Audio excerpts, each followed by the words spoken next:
ക്ലാസ്സിൽ exercise 10.2-ലെ third question നമുക്ക് പഠിക്കാം. Express the number appearing in the following statements in standard form. താഴെ തന്നിരിക്കുന്ന നമ്പേഴ്സ് സ്റ്റാൻഡേർഡ് ഫോമിൽ എഴുതാനാണ് പറഞ്ഞിരിക്കുന്നത്. അപ്പോൾ നമുക്ക് ഫസ്റ്റ് ക്വസ്റ്റ്യൻ നോക്കാം. ക്വസ്റ്റ്യനിൽ നമുക്ക് തന്നിരിക്കുന്ന ഈ നമ്പറിനെ നമുക്ക് സ്റ്റാൻഡേർഡ് ഫോമിലേക്ക് മാറ്റണം അല്ലേ. 1/, എത്ര സീറോസ് ഉണ്ട്? 1 2 3 4 5 6 4 5 6. നമുക്ക് ആദ്യം ഇതിനെ ഡെസിമൽ ഫോമിലേക്ക് മാറ്റണം. ഇപ്പോൾ ഇത് ഫ്രാക്ഷൻ ആയിട്ടല്ല ഉള്ളത്, അപ്പോൾ നമുക്കതിനെ ഡെസിമലിലോട്ട് മാറ്റണം. ഡെസിമലിലോട്ട് എങ്ങനെ മാറ്റും? നമുക്കറിയാം, ഒരു സംഖ്യ ഇപ്പോൾ 25 ഡിവൈഡഡ് 1000 ഇങ്ങനെ ഒരു നമ്പർ തന്നെയാണെന്നുണ്ടെങ്കിൽ, ഇതിപ്പോൾ നമുക്ക് ഫ്രാക്ഷനിലാണ് വന്നിരിക്കുന്നത്, അത് ഡെസിമലിലോട്ട് മാറ്റാൻ നമ്മൾ എന്ത് ചെയ്യും? ആദ്യം 25 എഴുതി, എന്നിട്ട് താഴെ 1000. അപ്പോൾ 1000 എത്ര സീറോസ് ഉണ്ട്? 1 2 3 സീറോസ് ഉണ്ട്. അപ്പോൾ നമുക്ക് ഈ 25ൻ്റെ ലെഫ്റ്റ് സൈഡിലോട്ട് നമുക്ക് 3 സ്ഥാനം പ്ലേസ് മാറ്റിയിട്ട് ഡെസിമൽ ഇടണം. അപ്പോൾ ആദ്യം പ്ലേസ് എവിടെ വരും? ഇവിടെ വരും അല്ലേ. 5ന് ഫ്രണ്ടിൽ വരും 1, പിന്നെ 2, അടുത്തത് 3 പ്ലേസ് ചെയ്യേണ്ടേ, അപ്പോൾ ഒരു ഇതും കൂടി എഴുതണം, ഒരു സീറോ കൂടെ ആഡ് ചെയ്യേണ്ടി വരും അല്ലേ. ഇനി ഇതിൻ്റെ ഫ്രണ്ടിലായിരിക്കും ഡെസിമൽ എഴുതുന്നത്. പോയിൻറ്റ്, അതായത് എൻ്റെ ഫ്രണ്ടിൽ 0.025 എന്ന് വരും. എന്താ വരാൻ കാര്യം? നമുക്ക് തന്നിരിക്കുന്ന നമ്പറിനെ ഡിവൈഡ് ചെയ്യാൻ പറഞ്ഞിരിക്കുന്നത് 1000. എത്ര സീറോ ഉണ്ട്? 3 സീറോ. എത്രയാണോ സീറോസ് വരുന്നത് ആ സീറോസ് നമുക്ക് ലെഫ്റ്റ് സൈഡിലോട്ട് വന്നിട്ട് മാർക്ക് ചെയ്യണം. വേറൊരു എക്സാമ്പിൾ, 7 ഡിവൈഡഡ് ബൈ 100. അപ്പോൾ നമ്മളെങ്ങനെ എഴുതും? ആദ്യം നമ്പർ എഴുതി, എന്നിട്ട് 100ന് എത്ര സീറോസ് ഉണ്ട്? 2 സീറോസ് ഉണ്ട്. അപ്പോൾ നമുക്ക് ലെഫ്റ്റ് സൈഡിലോട്ട് എത്ര സ്ഥാനം മാറ്റിയിട്ട് ഡെസിമൽ ഇടണം? 2 അല്ലേ. അപ്പോൾ 7 വന്നു, ഇനി 7ൽ ഒരു സ്ഥാനം കൂടി വേണം, അപ്പോൾ 0 ഇട്ട് കൊടുത്തു. അപ്പോൾ 1 2 അല്ലേ. 2 സ്ഥാനം എന്ന് പറയുമ്പോൾ ഇവിടെ വരും. എന്നിട്ട് അതിൻ്റെ ഫ്രണ്ടിൽ എന്ത് വേണം? 0. അപ്പോൾ 0.07 വരും. അതുപോലെ നമുക്ക് ഈ ക്വസ്റ്റ്യനിലും ചെയ്ത് കൊടുക്കാം. ഇപ്പോൾ 1/, ഇത്രയും സീറോസ് ഉണ്ട്, അപ്പോൾ നമുക്ക് ആദ്യം 1 എഴുതാം. 1 എഴുതി, ഇനി എത്ര സീറോസ് ഉണ്ട്? 1 2 3 4 5 6 സീറോസ്. അപ്പോൾ എത്ര സ്ഥാനം ലെഫ്റ്റ് സൈഡിലോട്ട് മാറ്റണം? 6 അല്ലേ. അപ്പോൾ ഇവിടെ 1 വരുമ്പോൾ ഫസ്റ്റ് പ്ലേസ് വരുന്നത് 1ൻ്റെ ഈ ഫ്രണ്ടിലായിരിക്കും. അപ്പോൾ അത് നമുക്ക് 1 ഒരു പ്ലേസ് ആയിട്ട് കൂട്ടണം. അപ്പോൾ 1, പിന്നെ 2 3 4 5 6. അപ്പോൾ ഡെസിമൽ ഇവിടെ വരും, ഇവിടെ വരും. അപ്പോൾ എത്ര സ്ഥാനം? 1 2 3 4 5 6. ഇവിടെയാണ് ഡെസിമൽ വന്നത്. നമുക്ക് അതിൻ്റെ ഫ്രണ്ടിൽ എന്തിട്ട് കൊടുക്കണം? ഡെസിമലിൻ്റെ ഫ്രണ്ടിൽ 0. അപ്പോൾ ആൻസർ എന്ത് വരും? 0.0000001. 5 സീറോസ് വന്നു അല്ലേ. ഇനി നമുക്കിത് ഡെസിമൽ നമ്പറിലോട്ട് മാറ്റി നമ്മളോട് പറഞ്ഞിരിക്കുന്നത് സ്റ്റാൻഡേർഡ് ഫോമിലേക്കാണ് മാറ്റേണ്ടത്. അപ്പോൾ നമ്മൾ കഴിഞ്ഞ എക്സസൈസിൽ ചെയ്തതാണ് സ്റ്റാൻഡേർഡ് ഫോം. എങ്ങനെയാണ് ചെയ്തത്? ആദ്യം നമ്പർ ഏതാണോ ആ നമ്പർ കഴിഞ്ഞിട്ട് ഒരു ഡെസിമൽ ഇടണം. അപ്പോൾ ഇവിടെ നമ്പർ ഇതെല്ലാം സീറോസ് ആണ്, നമുക്ക് വന്ന നമ്പർ 1 ആണ്. അപ്പോൾ നമ്പർ എഴുതി, ആ നമ്പറിന് ശേഷം ഡെസിമൽ ഇടണം. അപ്പോൾ നമ്പർ 1 ആണ്, 1ന് ശേഷം എന്ത് ചെയ്ത്? ഡെസിമൽ ഇട്ടു അല്ലേ. ഡെസിമൽ ഇട്ടു. അതിനുശേഷം വേറെ നമ്പേഴ്സ് ഒന്നും ഇല്ലാത്തതുകൊണ്ട് എന്ത് ചെയ്താ? 0. ഇവിടെ 1 മാത്രമല്ലേ നമ്പറായിട്ടുള്ളൂ, വേറെ ഒന്നും വന്നിട്ടില്ല. അപ്പോൾ അതുകൊണ്ട് 1 എഴുതി. ഫസ്റ്റ് നമ്പറിന് ശേഷം ഒരു ഡെസിമൽ ഇട്ടു, 1 പോയിൻ്റ് ഇട്ടു. ഇനി അതിനുശേഷം നമ്പേഴ്സ് ഒന്നും ഇല്ലാത്തതുകൊണ്ട് നമ്മൾ 0 ഇട്ടു. ഇനി ഇൻറ്റു ഏത് ഫോമിലിട്ട്? 10ൻ്റെ പവറിലെ ഫോമിലേക്ക് മാറ്റണം. അപ്പോൾ 10 റൈസ് ടു എത്ര വരും നോക്കാം. കാരണം നമ്മളിപ്പോൾ ഇട്ടത് ന്യൂ ആയിട്ടിട്ട് ഡെസിമൽ എവിടെയാണ്? 1ന് ശേഷം ഇവിടെയാണ് ഇട്ട് കൊടുത്തത് അല്ലേ. അപ്പോൾ ഈ 1 ഇവിടെയാണ് ഇട്ട് കൊടുത്തത്. നമുക്ക് ഓൾറെഡി ഉള്ളത് എവിടെയായിരുന്നു? ഇവിടെ 0. അപ്പോൾ ഇവിടെ നിന്ന് പുതിയ ഡെസിമൽ വരാനായിട്ട് നമ്മൾ റൈറ്റ് സൈഡിലാണ് പുതിയ ഡെസിമൽ ഇട്ടത്. ഇതിൻ്റെ ആൻസറിൽ ഇവിടെ ആയിരുന്നു ഡെസിമൽ, നമുക്ക് പുതിയ ഡെസിമൽ ഇട്ടത് ഇവിടെയാണ്. അപ്പോൾ ഈ പഴയ ഡെസിമലിൽ നിന്നും പുതിയ ഡെസിമൽ ഇട്ടത് ഏത് സൈഡിലോട്ട് മാറിയിട്ടാണ്? റൈറ്റ് സൈഡിലോട്ട്. അപ്പോൾ റൈറ്റ് സൈഡിലോട്ടാണെന്നുണ്ടെങ്കിൽ എക്സ്പോണൻ്റ് എന്തായിരിക്കും എന്ന് പഠിച്ചത്? നെഗറ്റീവ്.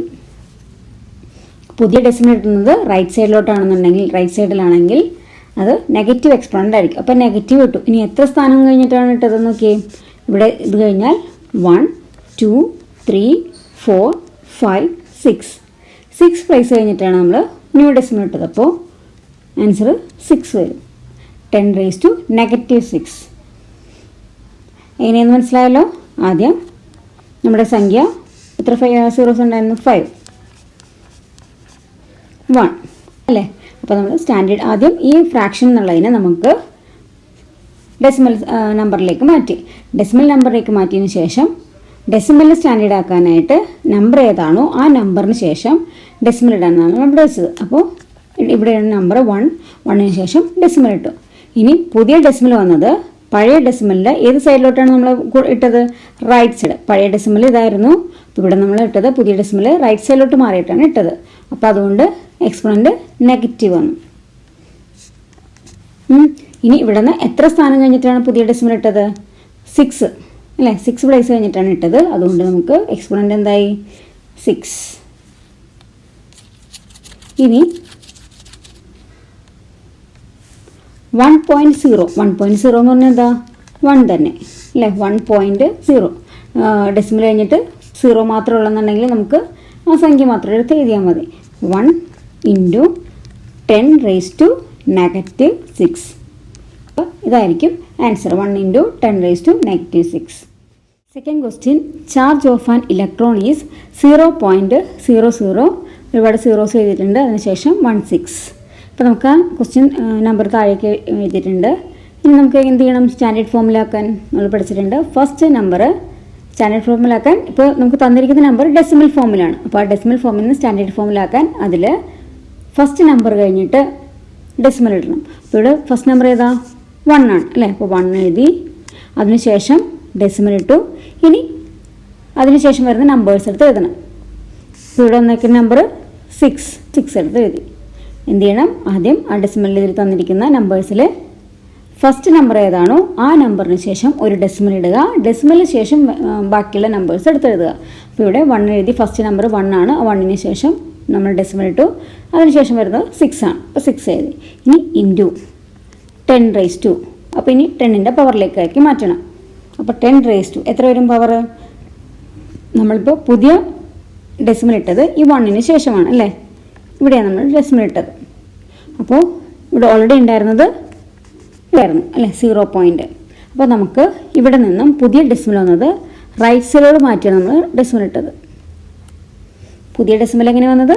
ഇവിടെ ഓൾറെഡി ഉണ്ടായിരുന്നതാണ്. നമുക്ക് പുതിയതിട്ടത് റൈറ്റ് സൈഡിലോട്ട് നീക്കിയിട്ടാണ് നമ്മൾ ഡെസിമൽ ഇട്ടത്. അപ്പോൾ അതുകൊണ്ട് തന്നെ റൈറ്റ് സൈഡിലോട്ടാണെന്നുണ്ടെങ്കിൽ നമ്മുടെ എക്സ്പോണൻറ്റിൽ എന്ത് പവർ ആയിരിക്കും? പോസിറ്റീവ് ആണോ നെഗറ്റീവ് ആണോ? നെഗറ്റീവ്. റൈറ്റ് സൈഡിലോട്ടാണെങ്കിൽ നെഗറ്റീവ് ആയിരിക്കും. അപ്പോൾ നമ്മൾ നെഗറ്റീവ് എന്ന് എഴുതി. ഇനി എത്ര ഡിജിറ്റ് കഴിഞ്ഞിട്ടാണ് നമ്മൾ ഡെസിമൽ ഇട്ടതെന്ന് നോക്കാം. പുതിയതായിട്ട് നമ്മളിട്ട ഡെസിമൽ എത്ര ഡിജിറ്റ് കഴിഞ്ഞിട്ടാണ് നമ്മൾ പുതിയതായിട്ട് ഇട്ടത്? നോക്കി. 1, 2, 3, 4, 5, 6, 7, 8, 9, 10, 11, 12, 13, 14, 15, 16, 17, 18, 19. അപ്പോൾ എത്ര ഇത് കഴിഞ്ഞിട്ടാണ്? 19 ഡിജിറ്റ് കഴിഞ്ഞിട്ടാണ് നമ്മൾ പുതിയ ഡെസിമൽ ഇട്ടത്. അപ്പോൾ 19. അപ്പോൾ ആൻസർ എന്ത് വരും? 1.6 × 10⁻⁻19. 10⁻⁻19. Third question, size of a bacteria is 0.0000005 m അല്ലേ? അങ്ങനെ ഞാൻ നമ്പർ എടുത്ത് എഴുതിയിട്ടുണ്ട്. ഇത് നമുക്ക് സ്റ്റാൻഡേർഡ് ഫോമിലാക്കാൻ എന്ത് ചെയ്യണം? നമ്മളിപ്പോൾ പറഞ്ഞതുപോലെ ഫസ്റ്റ് നമ്പർ ഏതാണോ ആ നമ്പറിന് ശേഷം ഡെസിമൽ ഇടുക. ഇവിടെ ഫസ്റ്റ് നമ്പർ ഏതാ? 5. ഫസ്റ്റ് വരുന്ന ഡിജിറ്റ് 5 ആണ്. ബാക്കിയെല്ലാം സീറോസ് അല്ലേ? അപ്പോൾ ഡിജിറ്റ് ഏതാ? 5. അപ്പോൾ 5 എഴുതി. ഇനി അതിനുശേഷം ഡെസിമൽ ഇടണം. 5ന് ശേഷം ഡെസിമൽ, അതായത് 5. ഇനി അതിനുശേഷം സംഖ്യയൊന്നും ഇല്ലാത്തതുകൊണ്ട് നമുക്ക് 0 എഴുതാം. നേരത്തെ തൊട്ട് മുമ്പത്തെ സെക്കൻഡ് പ്രോബ്ലത്തിൽ ഡിജിറ്റ് ഉണ്ടായിരുന്നു. അപ്പോൾ അതുകൊണ്ട് നമ്മൾ 1.6 എന്ന് എഴുതി. ഇവിടെ ഫസ്റ്റ് ഡിജിറ്റ് 5 ആണ്. ആ ഡിജിറ്റിന് ശേഷം പിന്നെ നമുക്ക് നമ്പേഴ്സ് ഇല്ലാത്തതുകൊണ്ട് നമ്മൾ 0.0 എന്ന് ഇട്ടു. ഇനി ഇൻറ്റു 10⁻². 10ൻ്റെ പവറിലാക്കി എഴുതണം. അപ്പോൾ നമ്മളിട്ടത് 5ന് ശേഷമാണ് ഡെസിമൽ ഇട്ടത്. അപ്പോൾ പഴയ ഡെസിമൽ എവിടെയായിരുന്നു? ഇവിടെയായിരുന്നു. അപ്പോൾ ഇനി പുതിയ ഡെസിമൽ ഇട്ടത് ഏത് സൈഡിലോട്ട് മാറ്റിയിട്ടാണ്? റൈറ്റ് സൈഡിലോട്ട് മാറിയാണ് നമ്മളിപ്പോൾ പുതിയ ഡെസിമൽ ഇട്ടത്. അപ്പോൾ റൈറ്റ് സൈഡിലാണെങ്കിൽ എക്സ്പോണൻ്റ് എന്തായിരിക്കും? പോസിറ്റീവ് ആണോ നെഗറ്റീവ് ആണോ? നെഗറ്റീവ് അല്ലേ? റൈറ്റ് സൈഡിലോട്ടാണ് നമ്മൾ മാറ്റി പുതിയതായിട്ട് നമ്മൾ ഇടുന്ന ഡെസിമൽ റൈറ്റ് സൈഡിലോട്ട് മാറ്റിയാണ് നമ്മൾ ഇടണമെങ്കിൽ എക്സ്പോണൻ്റ് നെഗറ്റീവ് എക്സ്പോണൻ്റ് ആയിരിക്കും. അപ്പോൾ നെഗറ്റീവ് ഇട്ടു. ഇനി എത്ര ഡിജിറ്റ് മാറിയിട്ടാണ് നമ്മളിപ്പോൾ പുതിയ ഡെസിമൽ ഇട്ടത്? ഓക്കെ, 1 2 3 4 5 6 7 7 ഡിജിറ്റിന് ശേഷമാണ് നമ്മളൊരു ഡെസിമൽ ഇട്ടത്. അപ്പോൾ പവറിൽ എന്ത് വരും? 7. ഇനി 5.0 എന്ന് പറയുന്നത് നമുക്ക് എങ്ങനെ എഴുതാം? 5 പോയിന്റ് കഴിഞ്ഞിട്ട് 0 മാത്രമാണെങ്കിൽ നമുക്ക് 5 മാത്രം എഴുതിയാൽ മതി അല്ലേ? നമ്പർ മാത്രം എഴുതിയാൽ മതി. 5 × 10⁻⁻7. അപ്പോൾ ആൻസർ ഈസ് 5 × 10⁻⁻7 എന്ന് വരും. Fourth question, size of A plant cell is 0.00001275. അപ്പോൾ നമുക്ക് നമ്പർ എടുത്ത് എഴുതിയിട്ടുണ്ട്. നമുക്കിതിനെ സ്റ്റാൻഡേർഡ് ഫോമിലാക്കാൻ എന്ത് ചെയ്യണം? ഫസ്റ്റ് നമ്പറിന് ശേഷം ഡെസിമൽ ഇടണം. അപ്പോൾ ഇവിടെ ഫസ്റ്റ് നമ്പറായിട്ട് വന്നിരിക്കുന്നത് 1 ആണ് അല്ലേ? അപ്പോൾ തൊട്ടുമുമ്പിലെല്ലാം സീറോസ് ആണ്. അപ്പോൾ ഫസ്റ്റ് നമ്പർ 1 എഴുതി, അതിനുശേഷം ഡെസിമൽ ഇട്ടു 1 പോയിന്റ്. ഇനി ഡെസിമലിന് ശേഷം ബാക്കിയുള്ള നമ്പേഴ്സ് എടുത്ത് എഴുതണം. അപ്പോൾ ഏതൊക്കെ നമ്പർ? 2 7 5. അപ്പോൾ ഡെസിമൽ തന്നിരിക്കുന്നതിൽ ഫസ്റ്റ് 1 ഡിജിറ്റ് ഏതാണോ അതിനുശേഷം നമ്മളൊരു പുതിയ ഡെസിമൽ ഇട്ടു, അതിനുശേഷം വരുന്ന നമ്പേഴ്സ് എല്ലാം എടുത്തെഴുതി. അപ്പോൾ 1.275 എന്ന് കിട്ടി. ഇനി എന്ത് ചെയ്യണം? ഇൻറ്റു 10⁻². നമ്മളിപ്പോൾ പറഞ്ഞു പുതിയതായിട്ട് ഇട്ടത് ഡെസിമൽ 1ന് ശേഷമാണ് അല്ലേ? ഇവിടെയാണ് ഇട്ടത്. അങ്ങനെയെങ്കിൽ പഴയ ഡെസിമൽ ഇവിടെ ഉണ്ട് 0 പോയിന്റ് എന്നുള്ളത്. പുതിയതായിട്ട് ഇട്ടത് നമുക്ക് ഇവിടെ നിന്ന് റൈറ്റ് സൈഡിലേക്ക് മാറ്റിയാണ് ഇട്ടത്. അപ്പോൾ റൈറ്റ് സൈഡിലാണെങ്കിൽ എക്സ്പോണൻ്റ് എന്ത് പവർ ആയിരിക്കും? നെഗറ്റീവ്. അപ്പോൾ 10⁻⁻. അതുപോലെ ഇനി ഡെസിമൽ വരാനായിട്ട് എത്ര സ്ഥാനം കഴിഞ്ഞിട്ടാണ് നമ്മൾ പുതിയ ഡെസിമൽ ഇട്ടത്? നോക്കാം. 1 2 3 4 5 5 ഡിജിറ്റ് കഴിഞ്ഞിട്ടാണ് നമ്മൾ പുതിയ ഡെസിമൽ ഇട്ടത്. അപ്പോൾ പവർ 5. അപ്പോൾ 1 പോയിന്റ് ആൻസർ എന്ത് തോന്നുന്നു? 1.275 × 10⁻⁻5. Fifth question, thickness of A thick paper is 0.07 mm. അങ്ങനെയാണെങ്കിൽ ഫസ്റ്റ് എന്താ ചെയ്യേണ്ടത്? നമ്പർ എടുത്ത് എഴുതിയിട്ടുണ്ട്. അതിൽ 0.07 എന്ന് പറയുമ്പോൾ ഫസ്റ്റ് ഡിജിറ്റിന് ശേഷം ഡെസിമൽ ഇടണം സ്റ്റാൻഡേർഡ് ഫോമിലാക്കുമ്പോൾ. അപ്പോൾ അതായത് ഫസ്റ്റ് ഡിജിറ്റ് ഇവിടെ ഏതാ? 7. 7ന് ശേഷം നമുക്ക് ഡെസിമൽ ഇട്ടു. ഇനി അതിന് ശേഷം നമ്പേഴ്സ് ഉണ്ടോ? ഇല്ല. അപ്പോൾ അതിന് ഡെസിമലിന് ശേഷം നമ്മൾ 0 ഇട്ടു. അപ്പോൾ 7.0 എന്ന് പറഞ്ഞു. ഇനി ഇൻറ്റു 10⁻². അപ്പോൾ പുതിയ ഡെസിമൽ ഇട്ടത് 7ന് ശേഷം ഇവിടെയാണ് നമ്മൾ ഇട്ടത്. അപ്പോൾ എത്ര സ്ഥാനം മാറ്റാണ് കഴിഞ്ഞിട്ട് ഇട്ടത്? ഇവിടെയായിരുന്നു പഴയത്, ഇവിടെ നിന്ന് റൈറ്റ് സൈഡിലേക്കാണ് ഇട്ടത് അല്ലേ? പഴയ ഡെസിമൽ ഇവിടെ, പുതിയ ഡെസിമൽ ഇവിടെ. അപ്പോൾ നമുക്ക് ഇവിടെ നിന്ന് പുതിയ ഡെസിമൽ വന്നത് റൈറ്റ് സൈഡിലോട്ട് മാറ്റിയാണ്. റൈറ്റ് സൈഡിലോട്ട് മാറ്റുമ്പോൾ നമുക്ക് എക്സ്പോണൻ്റ് എന്ത് പവർ ആയിരിക്കും? നെഗറ്റീവ് ആയിരിക്കും. അതുപോലെ എത്ര ഡിജിറ്റ് കഴിഞ്ഞിട്ടാണ് പുതിയ ഡെസിമൽ ഇട്ടത്? 1 2 ഡിജിറ്റിന് ശേഷം. അപ്പോൾ എന്ത് തോന്നുന്നു? 7.0 × 10⁻². ഇനി 7.0 എന്ന് വെച്ചാൽ നമുക്ക് എന്ത് എഴുതാം? 7. അപ്പോൾ 7 × 10⁻⁻² എന്ന് ആൻസർ കിട്ടും. മനസ്സിലായില്ലേ? വളരെ എളുപ്പമുള്ള കണക്കാണ്. ഒന്ന് ശ്രദ്ധിച്ചു കഴിഞ്ഞാൽ നമുക്ക് ഈസി ആയിട്ട് ചെയ്യാൻ പറ്റും. ഓക്കെ, അപ്പോൾ നിങ്ങൾക്ക് ഇന്നത്തെ എൻ്റെ ക്ലാസ് ഇഷ്ടപ്പെട്ടാൽ നിങ്ങൾ എൻ്റെ ചാനൽ സബ്സ്ക്രൈബ് ചെയ്യുക, നിങ്ങളുടെ ഫ്രണ്ട്സിന് ഷെയർ ചെയ്യുക. Okay, thank you.